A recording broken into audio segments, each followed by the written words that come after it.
Você já ouviu falar dela, não é? A lenda de Esparda. Quando eu era jovem, meu pai me contava histórias sobre ela.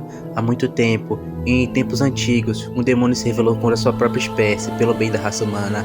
Com a sua espada, fechou o portal para o reino demoníaco, isolou a identidade maligna do nosso mundo humano. Mas como era seu próprio demônio, seu poder também estava preso do outro lado. Eu nunca acreditei, pensei que fosse apenas um conto de fadas infantis. Descobri que a chamada lenda não era um mito, a espada realmente existiu. Como eu sei disso? Bem, eu conheci os filhos de Esparda.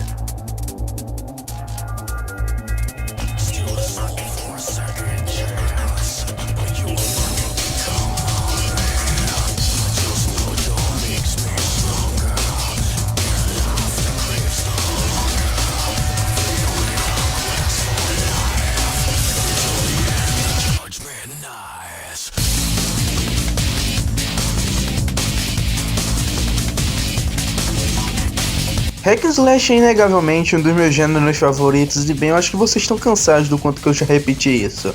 É um gênero até que bastante famosinho no geral, mas ao mesmo tempo nichado, conhecido pela sua famosa macetamento de botões que te faz ser extremamente estiloso no combate.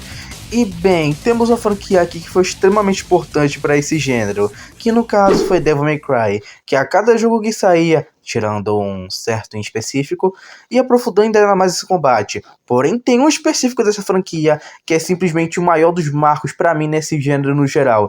E não só isso, para mim é o melhor exemplo no geral de como que se fazer um jogo hack and slash. Bem, qual é esse jogo em questão? Bom, o nome dele é Devil May Cry 3.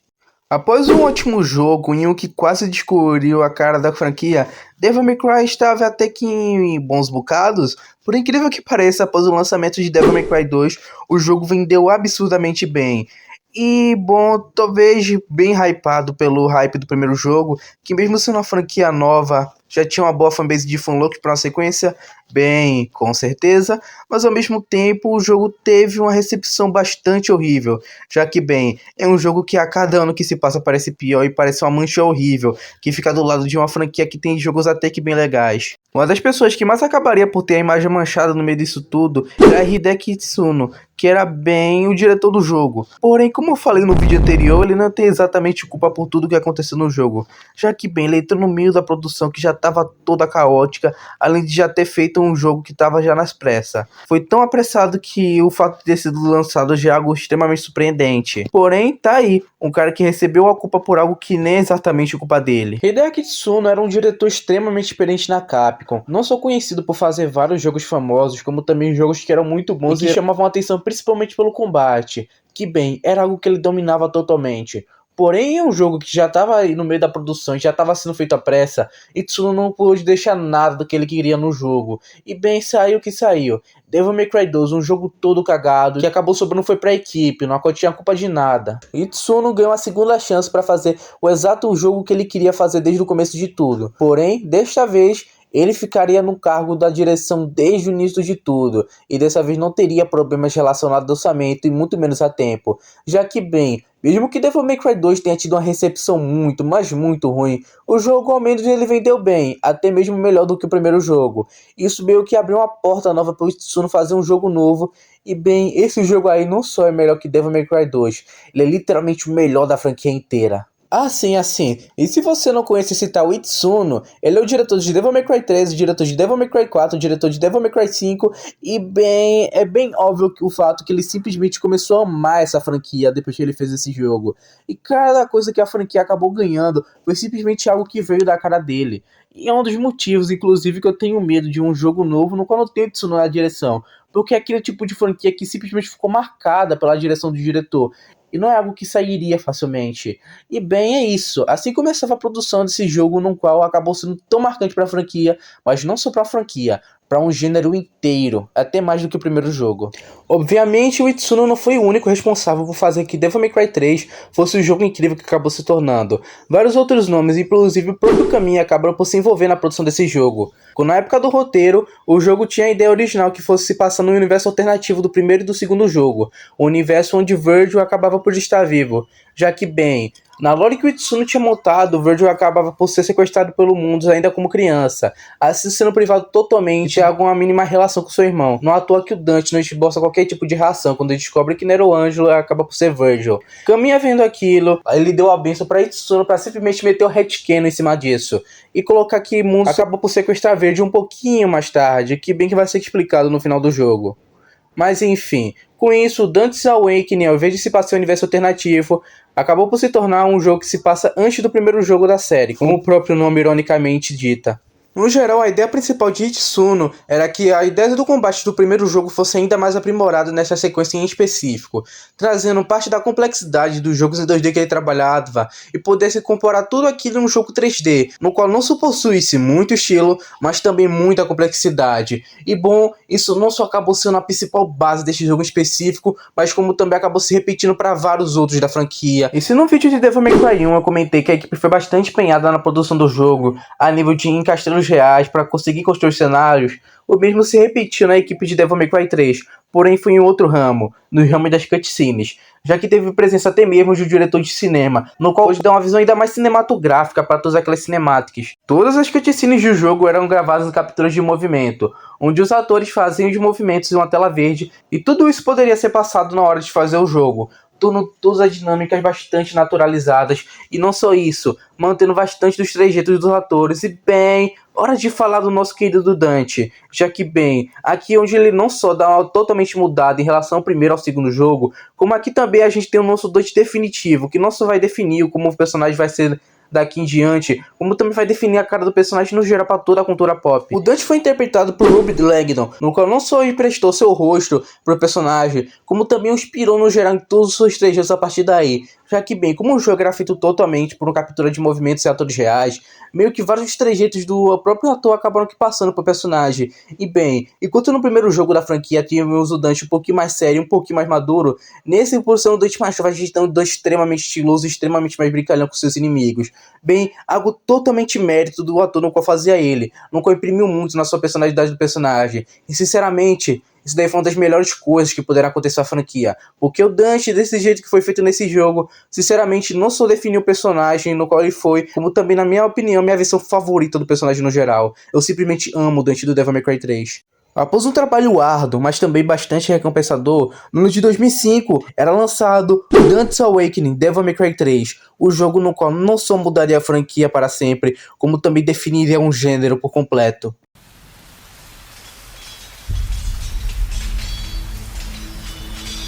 You've heard of it, haven't you? The Legend of Sparta? When I was young, my father would tell me stories about it. Long ago, in ancient times, a demon rebelled against his own kind for the sake of the human race.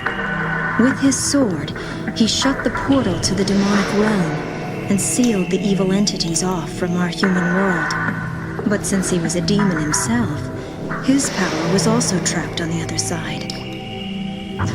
I never believed it. I thought it was just a child's fairy tale.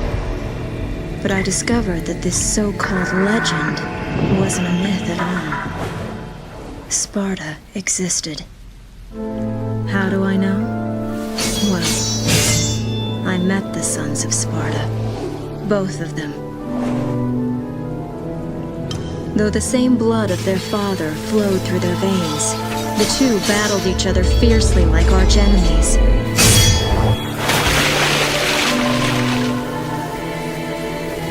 It seemed as if they derived some sort of twisted pleasure from this brotherly fighting.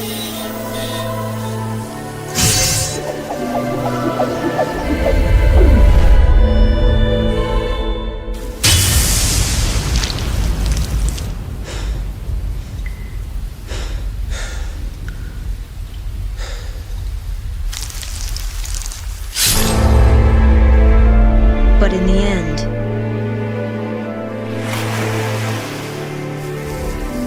only one was left standing.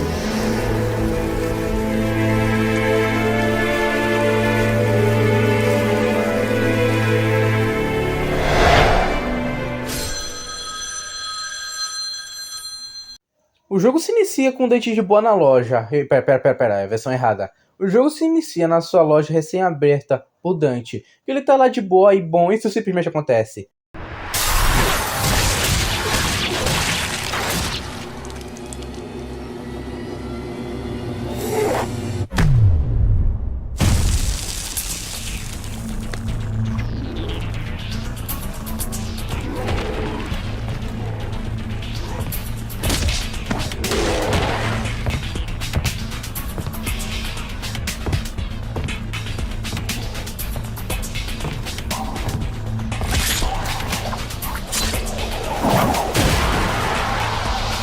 This party's getting crazy. Let's rock.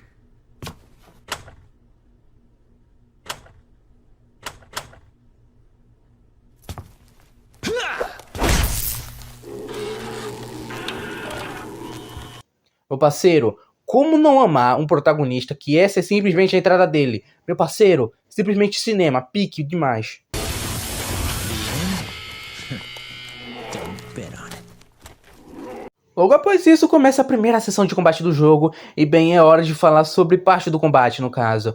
Bom, o combate desse jogo é simplesmente cinema, não tem como definir isso.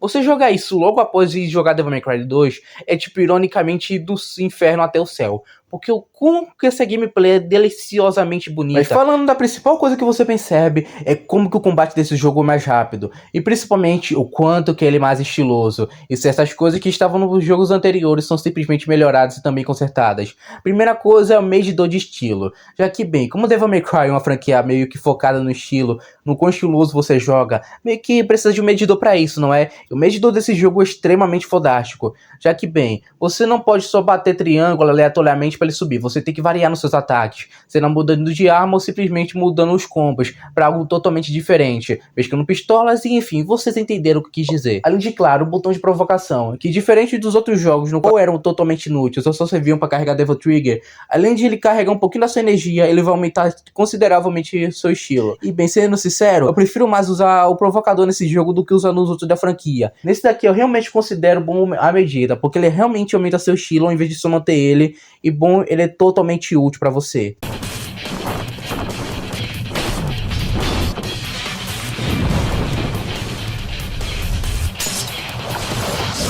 Meu Deus do céu, o Dante desse jogo é muito pica. Ainda vocês vão me julgar ainda por cima por falar que esse Dante daqui é o melhor da franquia. Ao sair da loja, o Dante vê que ela já tá toda arrebentada, e olha que o bichinho tinha acabado de abrir recentemente. Então, após ser cercado por uma enxurrada de demônios, é hora de começar o combate. Enquanto no Devil May Cry 1 você só podia trocar entre as Soqueiras e a Alastor, e no Devil May Cry 2 você só poderia trocar entre as armas de fogo, aqui no Devil May Cry 3 você tem toda a possibilidade possível de trocar entre qualquer arma que você quiser. Bem, não exatamente todas, apenas entre duas, mas sinceramente, esse tipo de escolha já muda bastante o estilo da gameplay. E bem, falando nisso, é incrível como cada arma desse jogo consegue conversar totalmente de maneira extremamente boa entre si. Já que, bem, esse é um jogo de combo. As armas, no geral, precisam conversar bem entre si para você conseguir combater bem os inimigos. E, bem, esse jogo faz isso daí com maestria. E, bem, vamos falar também juntar isso dos estilos e aproveitar para falar de algo bastante polêmico desse jogo.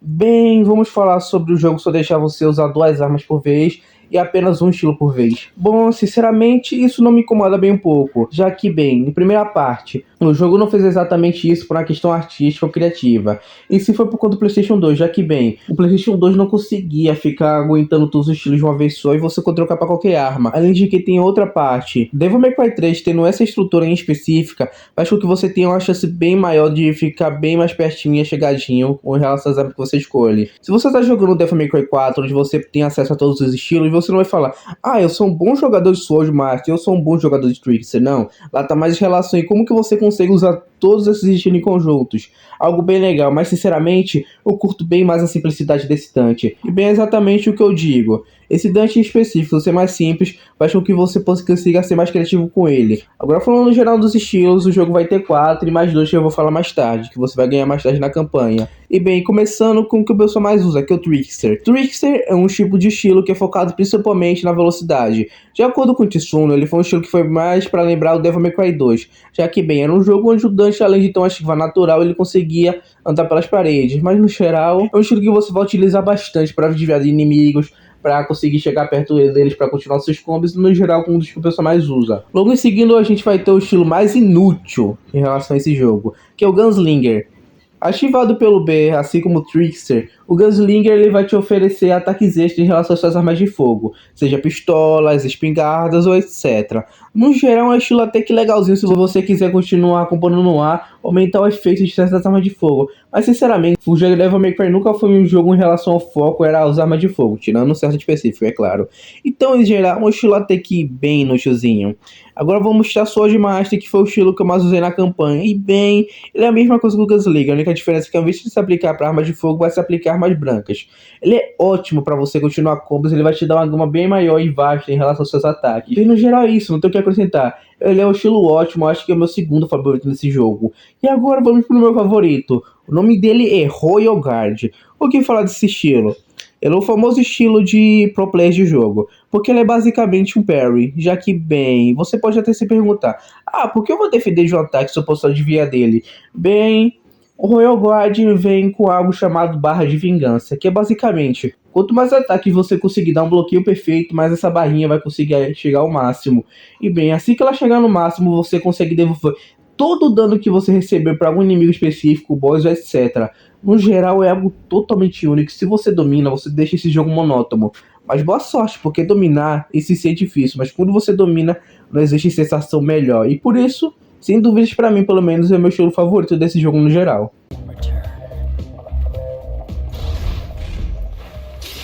Logo após isso, você tem o primeiro boss barra mini boss do jogo. Bem, mini boss porque meio que ele vai ser repetido mais tarde na campanha como um inimigo comum. Mas enfim, tanto faz. Esse inimigo é extremamente divertido de se jogar contra. Ele vai ser basicamente os Death Scissors que aparecem normalmente da campanha, só que extremamente mais forte e extremamente mais alto.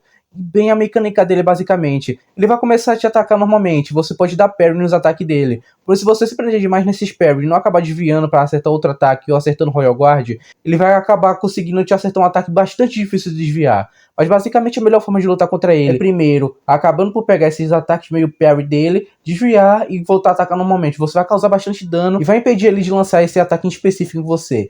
E bem, o que falar disso? Ele é extremamente foda, extremamente divertido e sinceramente é um ótimo início de jogo pra você ter. Logo após isso, você tem a aparição dos dois personagens bastante importantes na campanha, que vai ser Lady, que só aparece e explode alguns demônios, e Virgil, o fuck Virgil, simplesmente o cara com mais fanboys dessa franquia inteira, que simplesmente aparece farmando hora pra caramba, matando um inimigo que você teve bastante dificuldade pra derrotar na maior facilidade do mundo.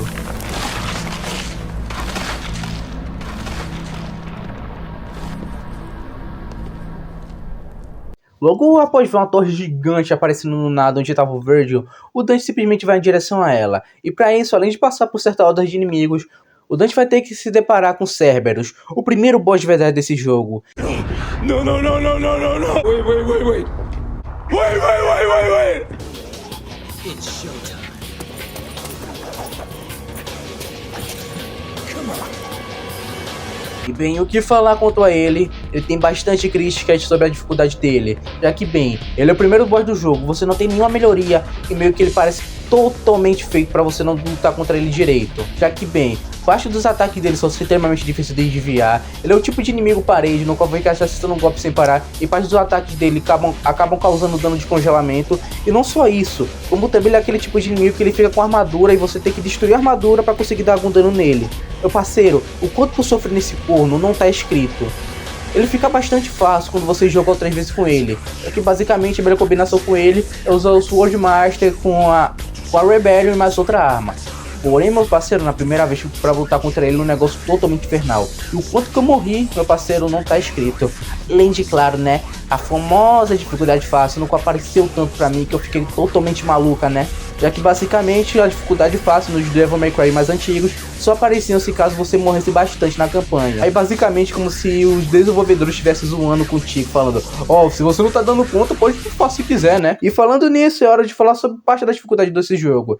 Já que, bem, esse jogo, Devil May Cry 3, extremamente, mas extremamente difícil mesmo. Você pode falar, você tá inventando isso, o jogo mais difícil da franquia é o do 1, mas sendo sincero, eu acho o 3 mais difícil ainda que 1. Já que 1 você pega certos trejeitos e você domina facilmente, mas o 3 não. O 3 você também tem que entender parte do sistema e como os inimigos funcionam. Já que, bem, além de parte deles te dar um dano absurdo, você meio que vai ter que se virar com um pouco deck que você vai acabar tendo por parte boa do jogo. Sinceramente, a dificuldade que eu tive pra zerar Devil May Cry 1 nem se compara com a que tive pra zerar Devil May Cry 3. Além de, claro, uma curiosidade bastante engraçada, que é o simples fato que a versão americana do jogo veio extremamente mais difícil do que a versão japonesa. Nos Estados Unidos tinha uma lei que meio que se você ficasse com um jogo por pouco tempo, você poderia devolver ele e ganhar um reembolso. Provavelmente a Capcom, temendo que os americanos safados só pegassem e jogassem um pouquinho pra zerar bem rapidinho e depois devolvesse, provavelmente dificultou ele bastante, para que os americanos não conseguissem só zerar rapidinho e devolver pra loja pra pegar o reembolso. Mas logo após isso a Capcom voltou atrás, lançando a Special Edition, no qual não só adicionava certas coisas pro jogo, como o Jester sendo uma boss fight,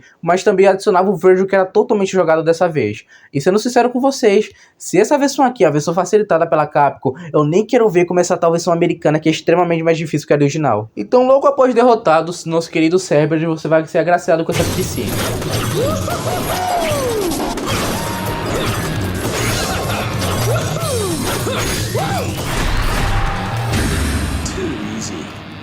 E bem, com essa Cerberus, um nunchaku muito pica, no qual é conhecido por ter seus poderes de gelo, e que sinceramente é uma das minhas armas favoritas do jogo, uma que quebrou bastante meu galho várias vezes na campanha.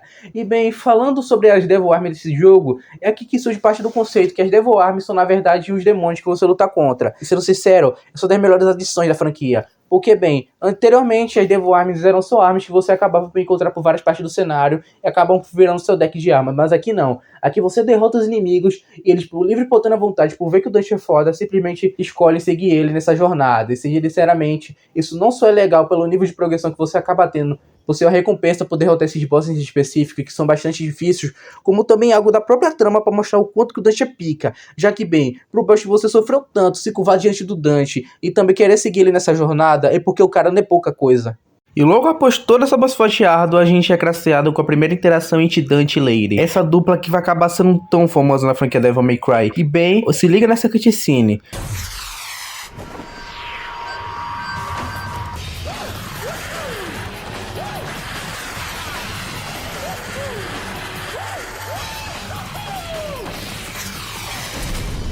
E bem, é o que eu falei, eu acho simplesmente incrível como simplesmente tudo que é feito nesse jogo é feito da maneira mais galhofa e também estilosa possível. Bem, parabéns, equipe. Vocês não tem uma cutscene sequer desse jogo que seja ruim. Bem, aqui começa toda a parte da tão polêmica Temminigro. Bem, o que falar dessa torre aqui? Eu falei bastante que no primeiro vídeo sobre Devil May Cry, o jogo é bastante parecido com Resident Evil 1 em questão de estrutura, já que, bem, se trata bastante em você ir fazer backtracking, realizar objetivos e puzzle para conseguir finalmente passar de fase. E bem, esse é o que você vai ver bastante na Temminigro, já que, bem, ela é uma torre gigante com vários andares que você sinceramente vai se perder bastante. Bem, eu em fases que eram bem curtas, passei basicamente horas, porque, bem, eu não sabia basicamente o que eu deveria fazer. Mas, tirando toda essa parte do level design ser até que bastante confuso, a Temminigro é até que bastante legal. Além dela ser algo que é extremamente marcante, não só na franquia, mas também nesse jogo específico, como também é algo que tem um conceito até que bastante legal, já que, bem, é uma biblioteca enorme que o povo do tempo antigo fez para estudar demônios, e bem, só de conceito você já percebe que é algo bastante legal.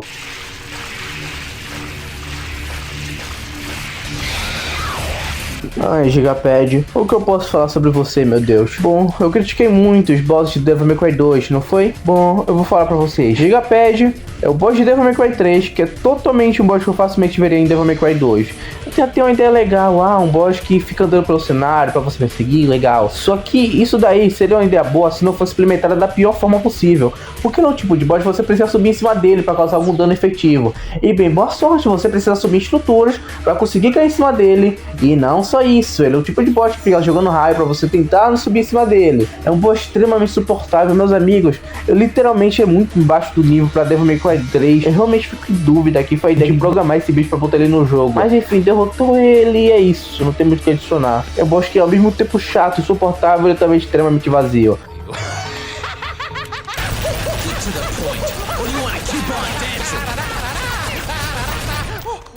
Logo após essa boss fight, você acaba se encontrando com o Jester e bem o que falar sobre ele. Se pá, é um dos personagens mais marcantes desse jogo em específico. Ele tem uma personalidade bastante marcante e bem, ele tem um certo mistériozinho que o jogo vai alimentando até que bastante bem. E além disso, ele é o tipo famoso vilão que é puro carisma, não tem muito o que adicionar. Porém, logo após isso, você vai uma boss fightzinha com ele. O Jester é um boyzinho até que... tá, não diria que ele é ruim, mas também eu acho que ele é bastante chatozinho. Ele faz mais 2 aparições depois dessa boss fight e você acaba lutando com ele umas 3 vezes durante a campanha. E bem, eu vou comentar logo aqui porque sinceramente eu não quero entrar no tópico de falar sobre o Jester de novo. Basicamente você fica de longe batendo nele, ele vai desviar algumas vezes e de vez em quando ele vai entrar numa barreira e vai ficar jogando umas bolas em você. Mais tarde ele vai ficar em cima de uma bola e essa bola vai ficar quicando pro lado e explodindo. E é isso. Não tem muito o que adicionar. Ele é um boss ok, chato. Sinceramente, eu acho que eles deveriam ter adicionado alguma boss fight mais interessante nas pessoas ditas do que esse Jester aqui. Porque, sinceramente, essa boss fight é a coisa mais descartável do jogo inteiro, sinceramente. Juntar isso aqui foi o primeiro lugar onde eu encontrei minha primeira missão secreta. E bem, o que falar das missões secretas desse jogo? Eu acho que foi algo que eu até esqueci de comentar no Devil May Cry 1 e no Devil May Cry 2, mas sinceramente vamos comentar aqui agora mesmo. As missões secretas do Devil May Cry 3 vão ser basicamente você encontrando algum tipo de coisa no cenário que tá meio destacada.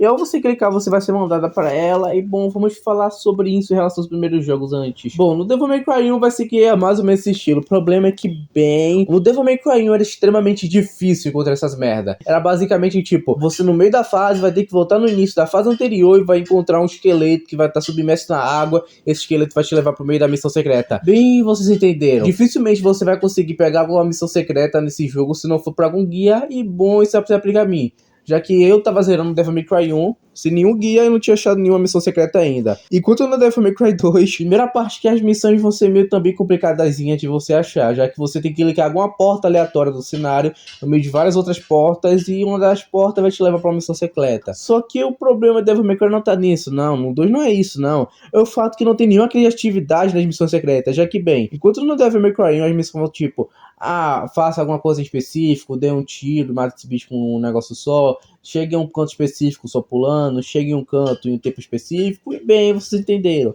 Enquanto o Devil May Cry 2 vai ser basicamente só uma extensão no Blood Palace, vai ser só um montão de inimigo e vocês vão ter que se virar derrotando ele. É basicamente isso, é algo extremamente sem criatividade. Enquanto no Devil May Cry 3 eles corrigem um pouquinho do problema do Devil May Cry 1, já que bem, são missões bastante específicas que pedem para fazer coisas, algumas bem fáceis e outras bem difíceis, algumas que bem, eu não queria admitir o quanto que passei bastante sufoco a nível de quase desinstalar o jogo de tanto ódio. Mas enfim, são até que bem legalzinhas e o jeito que você acha ele é bem mais útil, bem melhor do que você achava o Devil May Cry 1 e no 2. Basicamente que uma evolução natural no geral. Your guest wants to go through. Got it? Our job here is to guard this door. That's right, we cannot let you pass.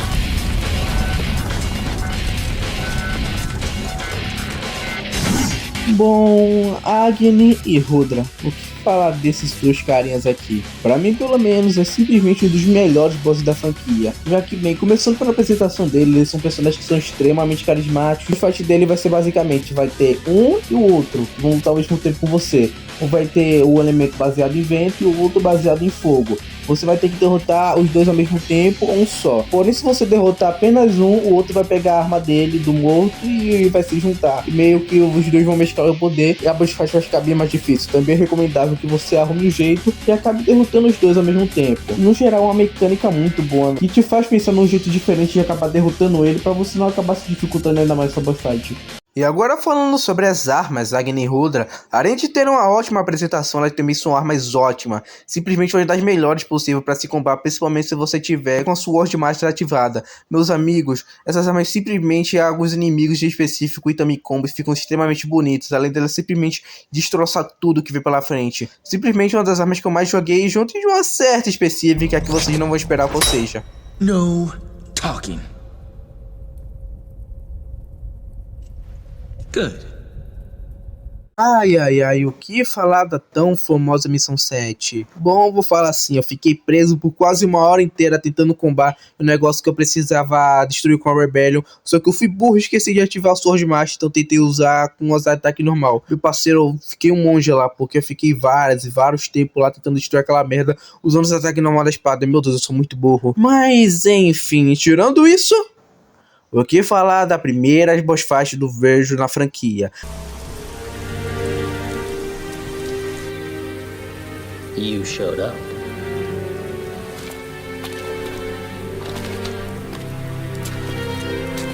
You sure know how to throw a party. No food, no drinks, and the only babe just left. My sincerest apology, brother. I was so eager to see you, I couldn't concentrate on preparations for the bash. Whatever. At any rate, it's been a whole year since we last met. How about a kiss from your little brother? Or better yet, how about a kiss from this?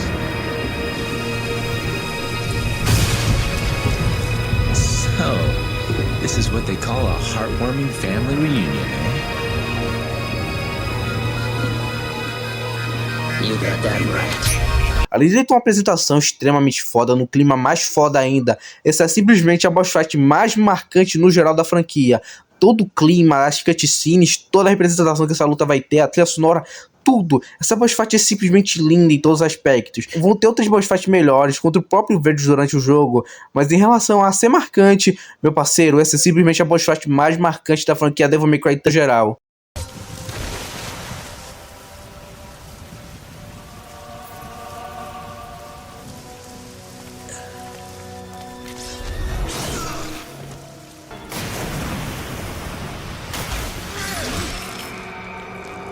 I see a devil inside you has awakened as well.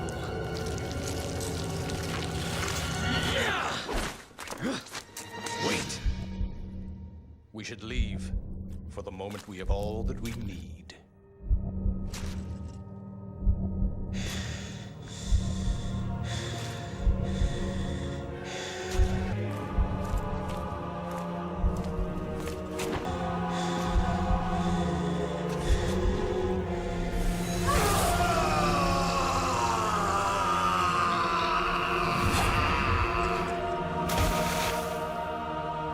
Parceiro, como não amar o jogo que a missão começa simplesmente com essa cutscene aqui.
Meu parceiro, cinema.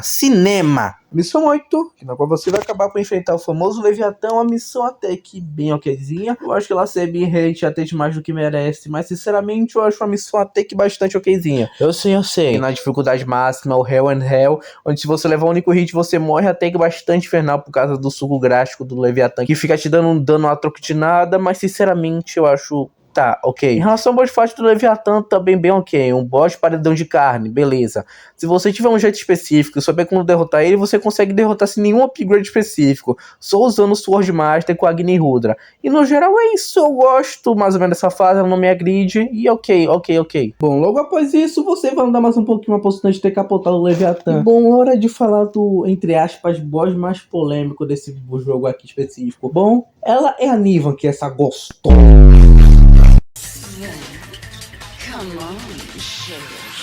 Vamos falar sobre a Nivan no geral. Se você não souber como jogar contra ela, você vai automaticamente odiar ela, e é isso. Porque muita gente simplesmente vai acabar lutando contra ela e mesmo até hoje não sabe como enfrentar essa bicha. É basicamente, eu te dou a dica, não fica de longe atirando com ela na pistola, porque isso não vai resolver de basicamente nada. E principalmente, presta atenção no som dela, porque sempre que ela vai falar alguma coisa, é exato momento específico que ela vai te dar um ataque quando você estiver perto dela. Basicamente, ela é uma boss até que bem legal, eu gosto bastante dela. Até que mesmo que ela tenha um certo grau de dificuldade, ela apresenta mecânica bastante interessante, que vai fazer que você testar bastante a mecânica dela pra passar dessa vivo. No geral, ela vai te dar uma arma nova depois de simplesmente essa cutscene daqui.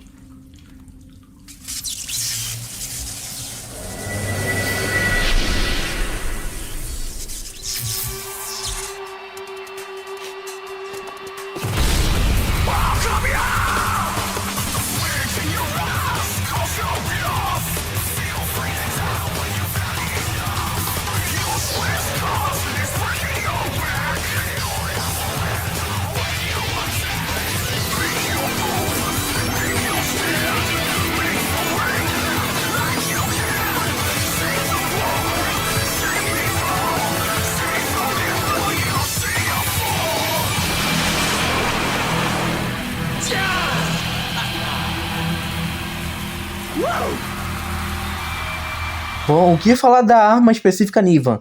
Bom, é a arma mais subestimada do jogo, e é isso, eu digo mais. Ela é simplesmente a arma que eu mais joguei na campanha inteira, porque ela é simplesmente divertida de usar, ela tem ataques extremamente fortes, ela é extremamente útil para usar na maioria dos inimigos. E se você não concorda com isso, você está extremamente errado, é culpa sua por não ter aprendido a lutar contra a Nivan. Bom, após tudo isso, é hora de simplesmente a boss fight mais infernal desse jogo todo. E quem eu tô falando? Bem...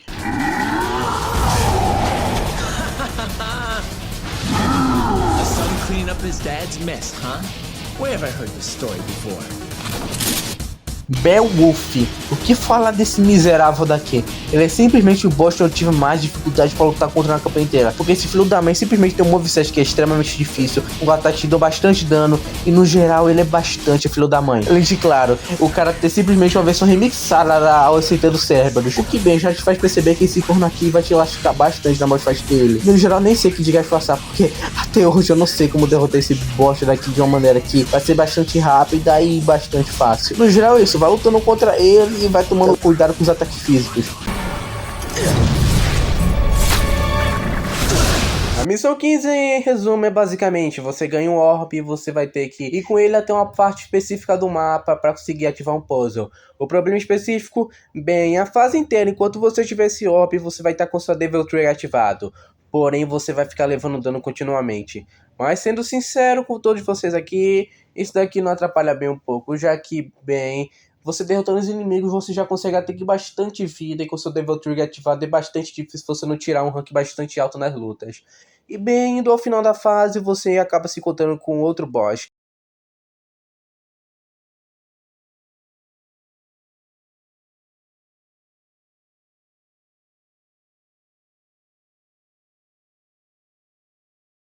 Simplesmente o que eu falo sobre a boss fight como Garyon. Bem, talvez se pá uma das boss fights mais chatinhas desse jogo todo. Eu não diria que ela me agride diretamente, ou que ela é extremamente ruim, que nem a do Devil May Cry 2, que nem eu falei daquele outro vaso específico. Mas sinceramente essa luta é um porre, ela é extremamente chata e as mecânicas do Gary não são nem um pouco interessantes.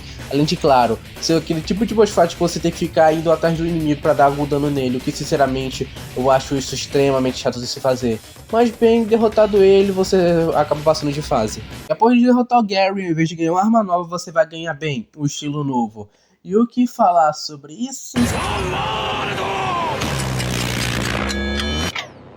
Sinceramente, eu nunca usei muito ele. E sinceramente, eu acho que ele acaba tão rápido, mas tão rápido que nem vale muito a pena. O poder de parar o tempo em conceito é muito legal, mas sinceramente eu não curto muito a forma que é aplicada. Mas sinceramente, dane-se, né? É muito estiloso ficar parando o tempo. I'm sure you have time for one more game, right? Why not? After all, we share the same blood. I'll just use more of yours to undo Daddy's little spell. So, you want a piece of me, literally? Okay, bro. Come and get it, if you can. Bem, hora de outra boss fight contra o nosso queridinho Virgil. E bem, o que eu posso falar sobre isso? Ela não é tão memorável quanto a anterior, mas sinceramente é tão boa quanto. Porque bem, nessa boss fight, além do Virgil ter a famosa Yamato, ele também vai ganhar Beowulf.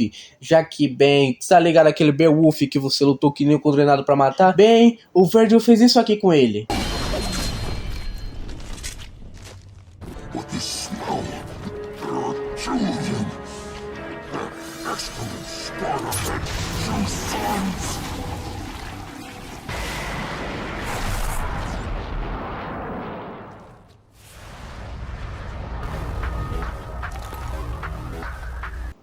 Sim, enquanto você teve uma dificuldade do cacete pra derrotar esse corno, o Virgil derrota ele com um único golpe.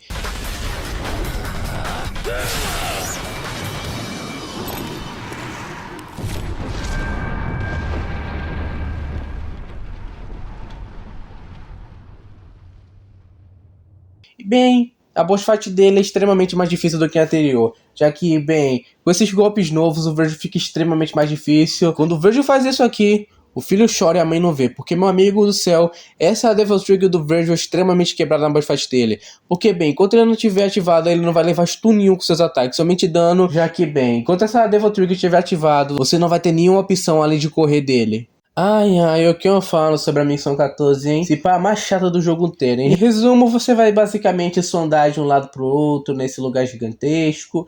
E é isso, não tem muito o que adicionar quanto a isso. Você só vai dar uma volta enorme pra conseguir voltar para frente e ser agraciado com essa cutscene que é muito da hora.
Mas sinceramente é um negócio bem chato mesmo. Eu acho que a partir daí a campanha do jogo em questão de fases fica bastante monótona.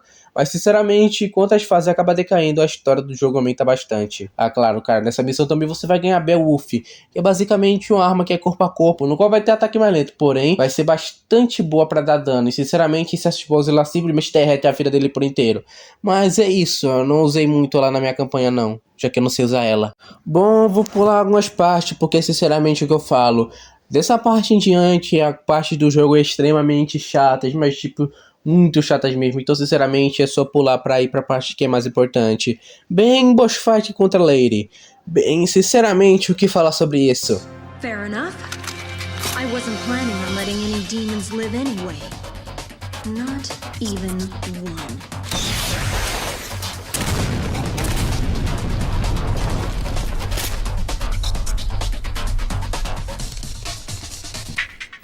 Vendo de longe é uma boss fight até que bem ruinzinha mesmo. Porque, tipo, aquele inimigo que eu odeio bastante, que basicamente você só pode atingir um golpe, ele fica fugindo de você e ficando atacando você que não covarde. Mas, sinceramente, eu acho até que bastante legal. Não em questão de gameplay, mas sim em questão de o jeito que eles queriam aplicar, mas não aplicaram direito. Já que, bem, a Lady, ela meio que não é nada comparado ao Dante. Ela é muito mais fraca ao Dante. E, bem, quanto mais o jogo se passava, a Lady percebia que ela é bastante pequena em relação a esse mundo. E, sinceramente, a boss fight contra o Dante só sai para representar isso ainda mais. Já que, bem, a Lady mal causa dano em você e sempre que ela corre, recebe um dano em você bem alto. Já que, bem, vai mostrar que ela é bastante defesa e meio que todo o trabalho ser passado por Dante é meio que necessário no final das contas para ela derrotar seu pai. Mesmo que no final das contas ela seja totalmente uma vingança pessoal dela.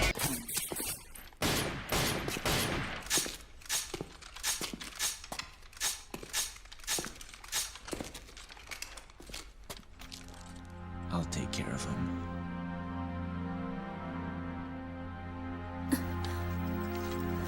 Aí você ganha a Kalina, uma bazuca bem legal. Não tem muito o que falar, eu mal usei essa merda. Aí o jogo introduz esses inimigos, que esse pá provavelmente são parte dos melhores inimigos do jogo. Bem, a ideia principal desse inimigo, ao meu ver pelo menos, é simplesmente pra você fazer combo e tipo nisso você não acerta o combo. Já que, bem, a mecânica dele é basicamente, são inimigos muito, mas muito fáceis de stunar. E bem, se você conseguir fazer o combo bom bastante pra manter ele stunado, você praticamente mata ele se ele conseguir reagir. Porém, se você errar esse combo, ele vai te atacar ferozmente. E bem, sinceramente, eu acho essa uma ideia bastante legal, bastante divertida pro estilo de jogo. Já que bem, tem um inimigo que é feito exclusivamente pra você fazer combo, é uma ideia sinceramente bastante genial.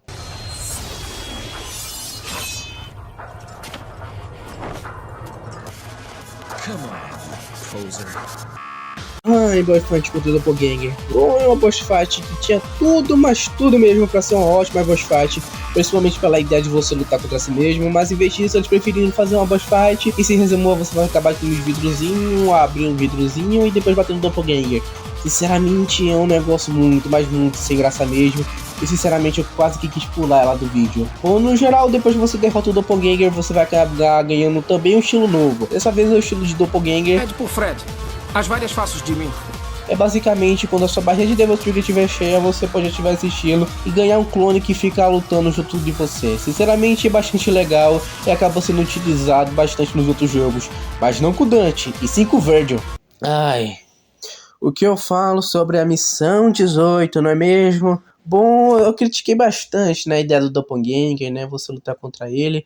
Bom, vamos ter uma missão que vai ser simplesmente o combo de tudo de pior que tem nesse jogo. Primeiro que o jogo se inicia com você tendo que lutar contra um montão de peças de xadrez. O que bem, eu não falei muito sobre, mas as peças de xadrez, se pá, são os inimigos mais chatos da franquia inteira. Porque meu amigo nunca viu um inimigo para irritar tanto. E bem, o que falar sobre um tabuleiro todo. Bom, a dica que eu dou pra você, assim que o reset é ativado, você derrota ele o máximo possível, porque o restante das peças também vão ser derrotadas. Meu parceiro, esse negócio é simplesmente chato, infernalmente chato mesmo. E bom, logo após isso, Boss Rush. Ai, o que eu falo sobre um jogo que tenta meter uma boss rush pra estender ainda mais a campanha. E quase todos os Devil May Cry têm esse negócio. E eles nunca param por algum motivo, mesmo sabendo que esse negócio é um lixo completo de se fazer. E bem, tá aí, né? Você não precisa exatamente derrotar todos os bosses anteriores dessa boss rush. Porém, se você quiser sua vida cheia e principalmente platinar o jogo, você bem vai precisar sim. Ai, meu Deus do céu, quem foi que teve essa ideia tão, mas tão idiota? Ah, eu não tive exatamente a melhor experiência de todas pela missão 19. E qual foi o motivo disso especificamente? É porque eu sem querer voltei pro início do mapa. É, exatamente.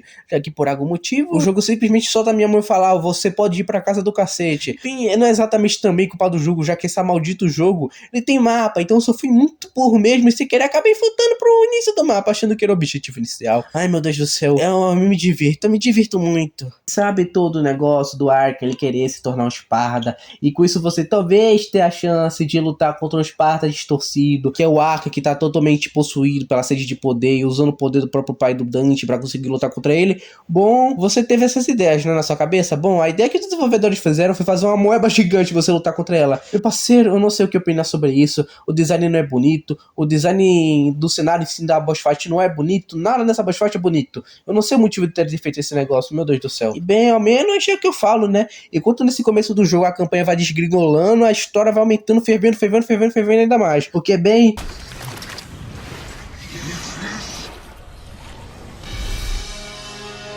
o Virgil simplesmente se junta a você nessa luta. Logo em seguida, o jogo faz a decisão mais questionável de todas.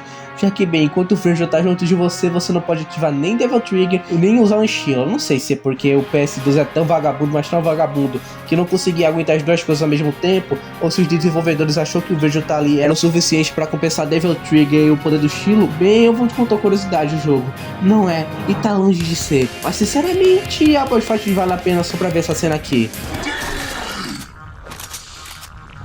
I'll try it your way for once. Remember what we used to say?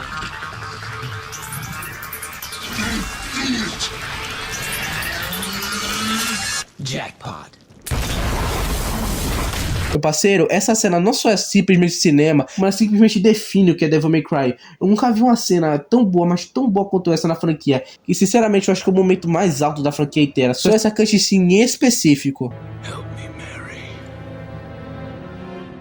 Mary died a long time ago. My name is Lady. Goodbye, Father.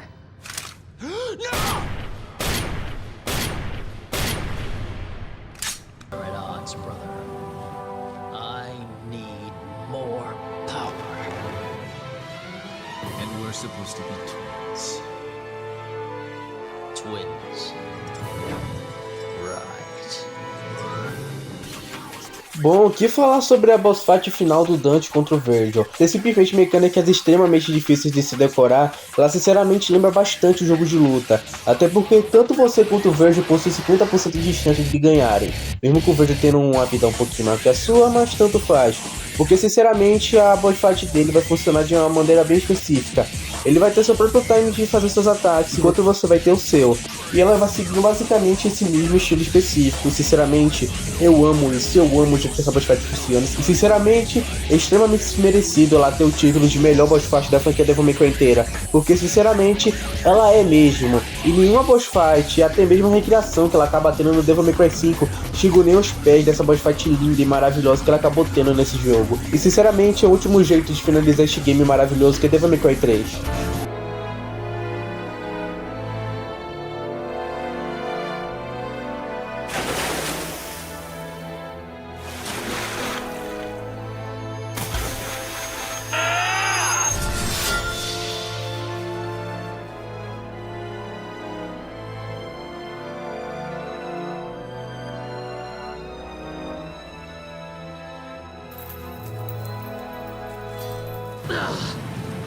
Virgil acaba caindo pro inferno, porém antes de tudo, acaba por pegar o colar de sua mãe, um indicativo que, mesmo com toda a sua sede de poder, Virgil achava mais importante sua herança com sua mãe do que o poder de seu pai. E assim a gente acaba tendo foreshadow pros eventos que acabariam por ocorrer no primeiro jogo, com o encontro de Nero Angelo. E bem, logo após isso, simplesmente acontece um dos diálogos mais lindos da franquia Devil May Cry inteira. Very soon.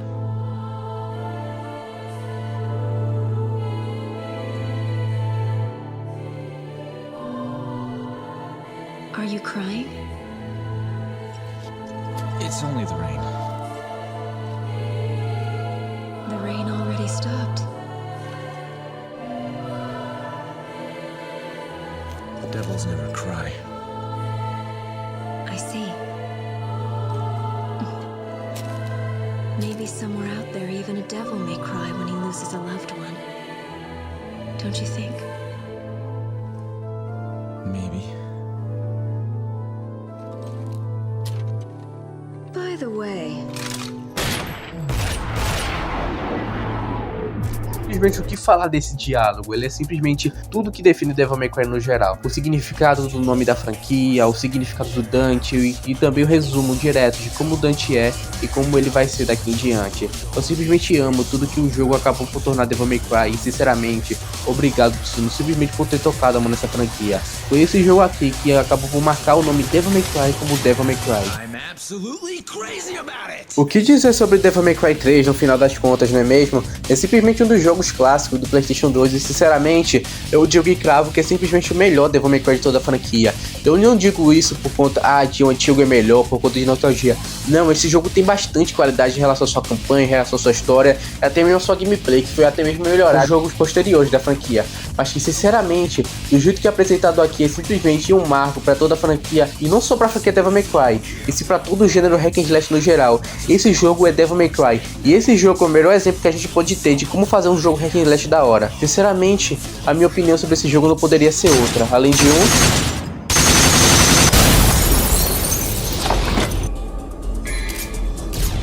Smoking sexy style! Então é isso, o jogo vai te oferecer a DLC do Verge, no qual só está disponível na Definitive Edition do jogo.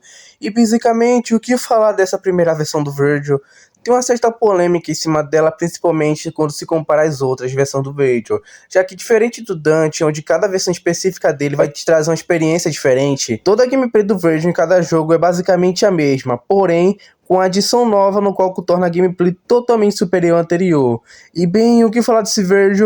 Ele é tão divertido quanto os outros de todo o resto da franquia, mas sinceramente ele não é tão complexo de jogar algo assim. Na verdade, ele é até que bem fácil, já que basicamente parte da gameplay do Verge desse jogo aqui vai ser basicamente se resumir a você ficar macetando todos os botões possíveis que você pode para sobreviver.